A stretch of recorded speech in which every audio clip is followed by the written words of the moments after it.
말씀입니다. 시편 118편 1절부터 29절 목소리로 봉독하겠습니다. 여호와께 피하는 것이 사람을 신뢰하는 것보다 나으며 여호와께 피하는 것이 고관들을 신뢰하는 것보다 낫도다. 문나라가 나를 애워쌌으니 내가 여호와의 이름으로 그들을 끊으리로다. 그들이 나를 애워싸고 애워쌌으니 내가 여호와의 이름으로 그들을 끊으리로다.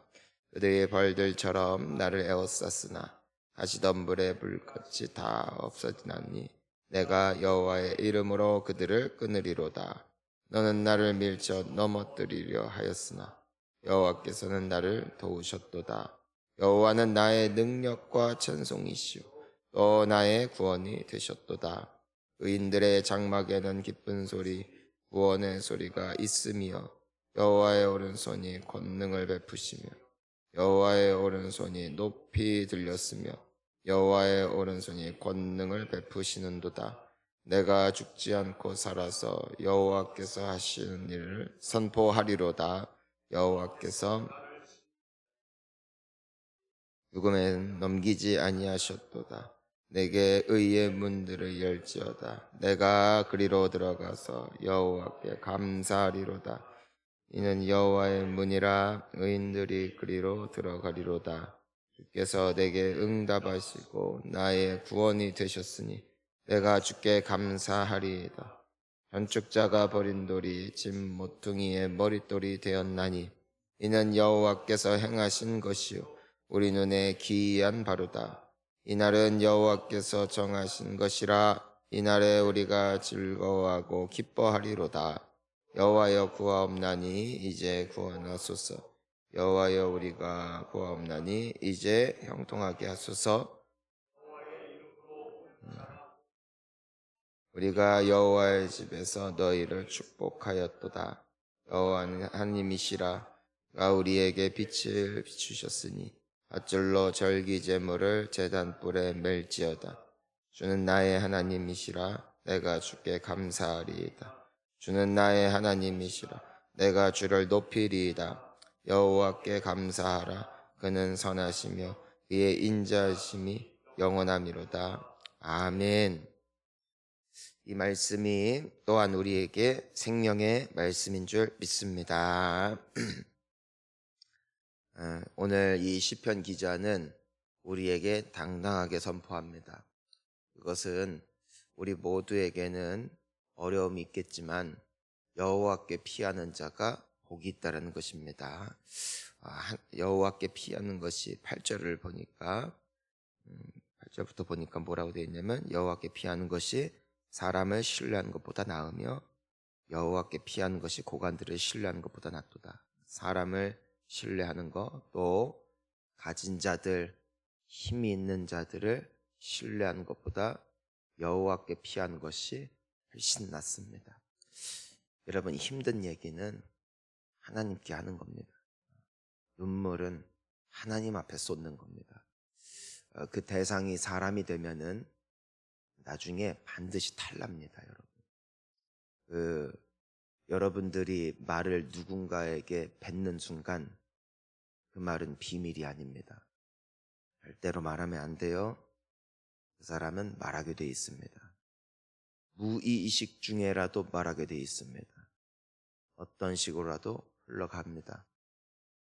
보통 우리가 신앙생활 하다가 시험 드는 이유는 뭐냐면은 하나님이 변해서가 아니고 교회 잘못 만나서도 아니고 사람을 믿으면 프로 시험 듭니다. 우리 권사님, 우리 장로님, 우리 목사님 잘하시겠지, 지켜주시겠지, 도와주시겠지. 사람을 신뢰하고 어려울 때 사람에게 연락하고 어려울 때마다 사람에게 상담하고 속상하고 괴로울 때 또 사람에게 가서 털어놓고 결국 그것이 화살이 되어 나를 향하고 있다는 사실을 발견하게 됐을 때는 이미 늦었더라는 것이에요. 우린 언제나 사람 때문에 상처받아요. 원인은 아이러니하게도 사람을 믿은 결과입니다. 우리가 아무리 믿어도 실망하지 않은 존재는 오직 하나님밖에 없어요. 희한하게도요, 자식을 너무 믿으면 자식 때문에 시험 듭니다. 우리 자식은 착해요. 우리 아이는 안 그럴 거예요. 결국에는 자녀 때문에 아픔을 겪습니다. 나에게는 이런 일이 없을 거야. 우리가 의지하고 있는 모든 것들 때문에 우리는 결국 무너지게 되는 것을 보게 되는 것이죠. 놀라운 건 하나님을 의지하면 하나님은 흔들리질 않아요. 하나님은 뒤끝이 없고 하나님은 신실하신 하나님이신 줄을 믿습니다. 그래서 우리가 하나님을 믿음의 눈으로 바라볼 수 있기를 주의 이름으로 축복합니다. 우리가 어제도 함께 은혜를 나누었지만 이제 오늘부터는 현실이에요. 여러분, 중요한 건 부흥회 때 은혜를 받는 것도 중요하지만 그걸 이제는 나의 삶 가운데 적용하여 실천하며 살아가는 것이 앞으로의 승부를 가르는 것입니다. 여호와 하나님께서 오늘도 우리에게 새 힘을 주시는 줄 믿습니다. 저는 자신이 없어요. 저는 가끔 설교 때 말씀드리지만 난 끝까지 예수 믿을 자신이 없어요. 나는 마지막까지 교회 다닐 자신도 없어요. 저는 자신 없어요. 여러분은 자신 있나요? 저는 없습니다.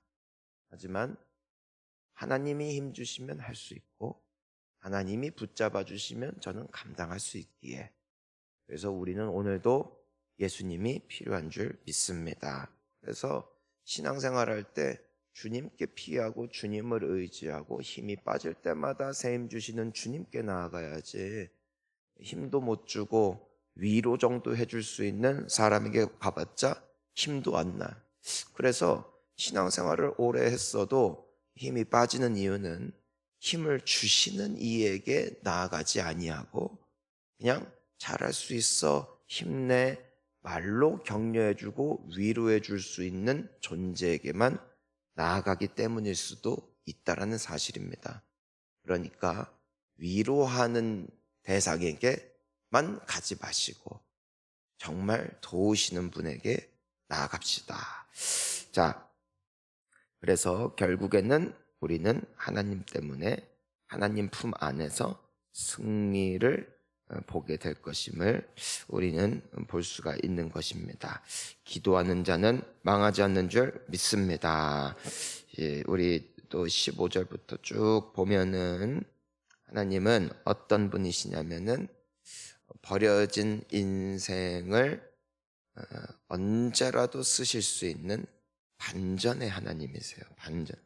따라할까요? 반전의 하나님. 우리 22절 보니까 22절부터 24절까지 같이 읽습니다. 건축자가 버린 돌이 신보퉁이의 머릿돌이 되었나니 이는 여호와께서 행하신 것이요 우리 눈에 기이한 바로다. 이날은 여호와께서 정하신 것이라 이날에 우리가 즐거워하고 기뻐하리로다. 아멘. 이 기이한 일이, 이 건축자가 이 돌은 못 써먹겠다 하고 버렸는데 그게 그 집을 지탱하는 가장 든든한 초석인 머릿돌이 될 줄이야 몰랐다. 가장 쓸모없고 하찮고 형편없는 줄 알았는데 시간이 지나고 보니 주님의 교회가, 주님의 나라가 세워지는 데 있어서 단단한 집안이 되었다. 그 기초가 되었다. 이분이 예수님이에요. 예수님. 사람들은 그분의 외모를 보았고 그분의 출신 성분을 보았고 또 그분의 재력을 보았고 아무리 봐도 자랑할 게 없네. 사람들은 업신여겼으며 무시했으며 외면했습니다. 왕이 세상에 왔으나 세상은 그를 알아보지 못했다고 때문에 사도 요한은 요한복음 1장에 기록하고 있지요. 그만큼 그분은 볼품이 없었어요. 하지만 그분은 하나님의 아들이셨던 것이죠. 십자가에 달려 죽인 이유는 형편없어 보였고 보였고 쓸모없어 보였고 무가치해 보였기 때문인데 그분이 생명의 근원이 될 줄은 아무도 몰랐다는 것을 이 시편 기자는 예언적인 메시지를 선포하고 있는 것입니다. 여러분, 하나님께 피하는 자라고 했잖아요. 우리가 힘들고 괴로울 때마다 여호와께 피하는 자가 복이 있잖아요. 왜 복이 있는 줄 아세요? 하나님께 피한다는 것은 내가 그만큼 형편없는 존재임을 인정하는 것입니다. 내가 어느 정도 괜찮은 인생이라고 생각하는 사람, 아 정도면 그래도 나 착하게 살았지 하는 사람은 하나님 의지할 필요가 없습니다. 왜? 여전히 내 주먹 의지하면 되고 내 힘 의지하면 되고 내가 가지고 있는 걸 의지하면 되지. 하나님한테 구태여 의지할 필요가 없어요. 자, 그런데 아무리 초라하고 약하여 사람들이 보기에 건축자가 버린 돌과 같은 존재가 나다 할지라도 여호와께 피하는 자는 하나님께서 하나님의 영광에 아주 중요한 역할로 쓰신다는 것이에요. 하나님은 연장 탓을 안 하시고요. 하나님은 도구 탓을 안 하시고 하나님은 재료 탓을 안 하십니다. 아무리 형편없어 보이는 식재료다 할지라도 말이에요. 셰프들한테, 인류 요리사들한테 그 재료가 주어지면은요, 명품 요리가 됩니다. 여러분 혹시 보시는 여러 프로그램들이 있을런지 모르지만 저는 다는 별거 보는 건 없어요. 그런데 아이들이랑 보는 게 딱 하나가 있는데 그게 냉장고를 부탁해요. 그것만 보면 신비해.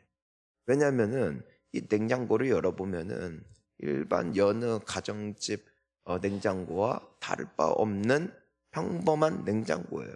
우리 마트만 가면 다 살 수 있는 재료들이에요. 그런데 그걸 가지고 근사한 걸 만들어 달래. 그러면은 그 유명한 요리사분들이 나오셔가지고 그것을 가지고선 15분 동안 뭐 지지고 볶고, 그런데 늘 먹던 음식인데 먹자마자 눈이 희둥그레지고 이거는 정말 호텔에서나 고급 식당에서 먹는 맛이 나요. 사람들도 먹으면서 탄성을 지르고 신기해요. 내가 맨날 아침, 점심, 저녁마다 빼다 쓰던 이 평범했던 재료가 그 요리사의 손에 들렸다는 이유만으로 특별한 거 없이 놀라운 맛이 나는 것을 보면서 깜짝 놀라는 모습 보면은 재밌기도 하고 신기하기도 하고 먹고 싶어서 침을 질질 흘리다가 라면을 먹기도 하고 그런 반복입니다. 우리가 평범한 인생이다 할지라도 주님 손에 들리면 특별합니다. 나의 인생이 남들이 봤을 때는 그저 그런 재료 같은 존재다 할지라도 하나님이 쓰시면 우리는 인류가 되는 것입니다. 결국 내가 어떤 재료냐, 내가 어떤 자질이 있느냐보다 더 중요한 건 누가 나를 쥐고 있느냐인데, 내가 쥔 인생은 내 급의 결과이고 하나님이 쥐신 인생은 하나님급의 인생입니다. 그러니 우리가 새벽에 또 부르짖는 가운데 하나님의 손에 오늘 하루를 맡기는 것입니다. 내가 쓰는 오늘 하루의 스토리, 내가 만들어가는 오늘 하루의 일상은 딱 내 수준입니다. 동일하게 주어진 24시간 아니겠습니까? 하지만 나의 시간을 주님께 드리는 겁니다. 나의 가정을, 나의 일상을 또 주님 앞에 맡기는 겁니다. 그러면 주님이 쓰십니다. 그리고 모퉁이 돌이 되는, 버린 돌인 줄 알았는데 머릿돌이 되어지는 그 영광이 우리에게도 임하게 될 줄 믿습니다. 그래서 오늘 우리에게 필요한 게 있어요.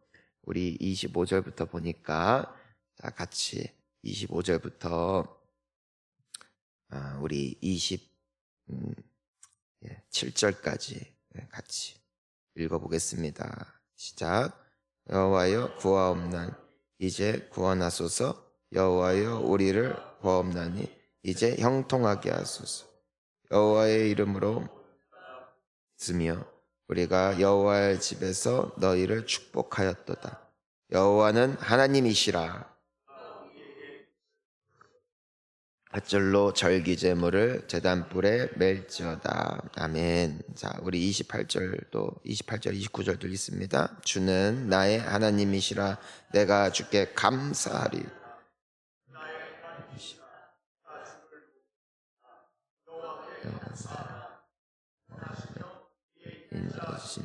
영원함이로다. 아멘. 여러분, 의의 문을 여는 것, 하나님이 받으시는 자리로 들어가는 길이 있어요. 즉, 내가 버린 돌이지만 모퉁이 돌이 되는 것, 그리고 여호와께 피하는 문이 있어요. 어떤 건물이든 들어가는 문이 있어요.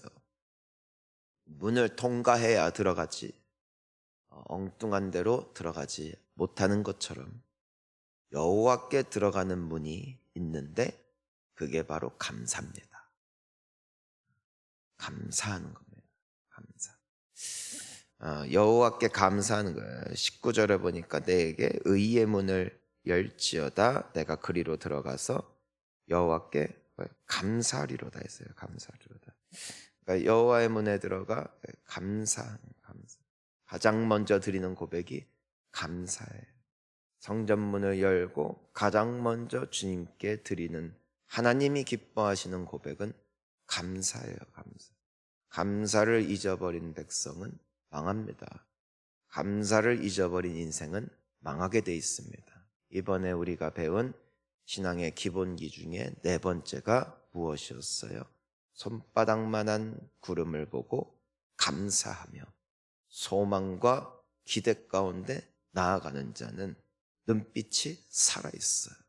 큰 증거는 없어요. 남들이 보았을 때는 여전히 초라해. 하지만 내 안에는 기쁨이 있어. 왜? 나에게는 손바닥만한 구름이 있거든. 이것이 쌓일 줄을 믿는 거예요. 이것이 결국에는 큰 구름이 되어 큰 비가 될 줄을 믿고 나아가는 거예요. 하나님이 도우시려면 우리의 마음가짐도 중요합니다.